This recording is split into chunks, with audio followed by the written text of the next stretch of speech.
नमस्ते। हर हर महादेव। हिंदुस्तान के सबसे बड़े सूबे उत्तर प्रदेश में समाजवादी पार्टी की अखिलेश यादव के नेतृत्व में सरकार बनी। 5 साल तक अखिलेश ने राज किया। भाजपा ने माहौल बनाया कि सपा के शासनकाल में सिर्फ और सिर्फ यादवों को सम्मान और पद मिला। जिस पिछड़ा वर्ग ने एक सूत्र में बंध कर समाजवादियों को हुक्मरान बनाया, उसी पिछड़े वर्ग के ताने बाने को छिन्न भिन्न कर भाजपा ने योगी आदित्यनाथ के नेतृत्व में सरकार बना ली। 5 साल उनके भी बीते।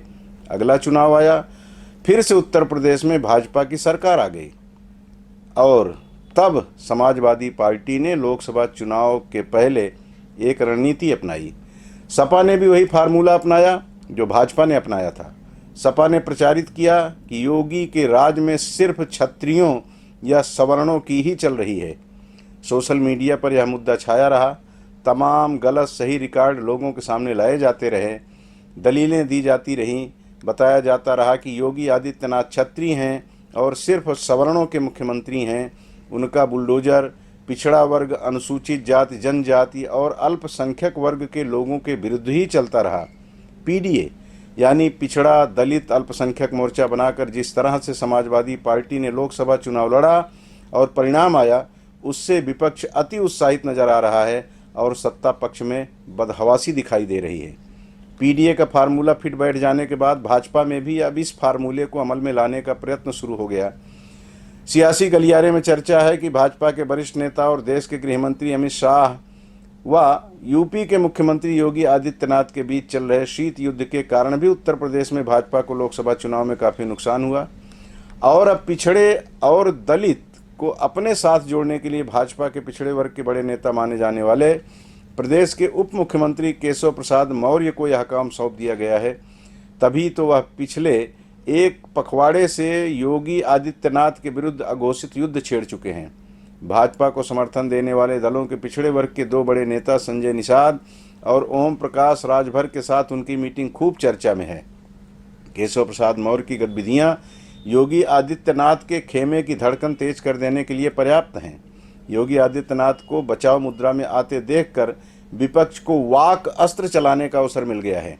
योगी सरकार कितना दिन चलेगी यह तो वक्त बताएगा, लेकिन भाजपा नेताओं की गतिविधियां चुगली करने लगी हैं कि अनुशासित पार्टी माने जाने वाली भाजपा उत्तर प्रदेश में भारी असंतोष का सामना कर रही है। ऐसा नहीं है कि यह हरकतें सिर्फ उत्तर प्रदेश में हो रही हैं, अन्य राज्यों में भी भाजपाइयों को अपनों से ही चुनौती मिलने लगी है। बिहार, राजस्थान, हरियाणा जैसे राज्यों में भी भाजपाई आपस में उलझ रहे हैं। मध्य प्रदेश और छत्तीसगढ़ में भी इस असंतोष रूपी रोग से खुद को मुक्त रख पाने में वहां के नेता सफल नहीं हो पा रहे हैं। मध्य प्रदेश और छत्तीसगढ़ की 40 में से 39 सीट जीतने के बाद भी यहां भाजपा में सब कुछ ठीक ठाक नहीं बताया जाता। छत्तीसगढ़ के पिछड़े वर्ग में साहू समाज के बाद जिस यादव समाज की संख्या सर्वाधिक है, उस समाज में वर्तमान विष्णुदेव साय सरकार में प्रतिनिधित्व न मिल पाने के कारण काफ़ी नाराजगी है। कुछ दिनों से मांग उठ रही है कि मंत्रिमंडल में एक भी यादव को शामिल न किए जाने के कारण जो घाव बनकर समाज की छाती पर रिस रहा है, उस पर मरहम लगाने के लिए समाज के किसी विधायक या वरिष्ठ नेता को गौ सेवा आयोग या पिछड़ा वर्ग आयोग का अध्यक्ष बना दिया जाए तो बेहतर होगा, लेकिन ऐसा होता दिख नहीं रहा है। कुर्मी, निषाद, महंत जैसे पिछड़े वर्ग की तमाम जातियों में निश्चित ही प्रतिनिधित्व न मिल पाने के कारण आक्रोश होगा, जिसका लाभ लेने की कोशिश कांग्रेस पार्टी कर रही है।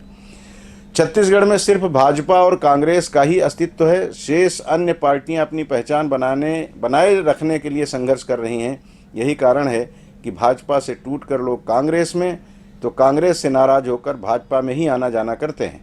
खैर, भगवान राम की राजधानी उत्तर प्रदेश में भाजपा को संघर्ष करना पड़ रहा है, तो उनके ननिहाल में भी उत्तर प्रदेश जैसी स्थिति धीरे धीरे निर्मित न हो जाए, इसलिए छत्तीसगढ़ के भाजपा नेता सतर्क हैं और उन्हें सतर्कता के बीच ही सभी समाज और अपनी पार्टी के नेताओं के साथ सामंजस्य स्थापित रखते हुए प्रदेश के भविष्य को बेहतर बनाने की चुनौती है। आइए मैं आज भी आपको 4 लाइनें सुना देता हूँ। हम तो दुश्मन को भी पाकीज़ा सजा देते हैं, हाथ उठाते नहीं बस नज़रों से गिरा देते हैं। वैसे राजनीति में आजकल यही हो रहा है, जैसे कि ये 2 लाइनों में कहा गया है, चश्मदीद अंधा बना, बहरा सुने दलील, झूठों का है दबदबा, सच्चे हुए जलील। हर हर महादेव। नमस्कार।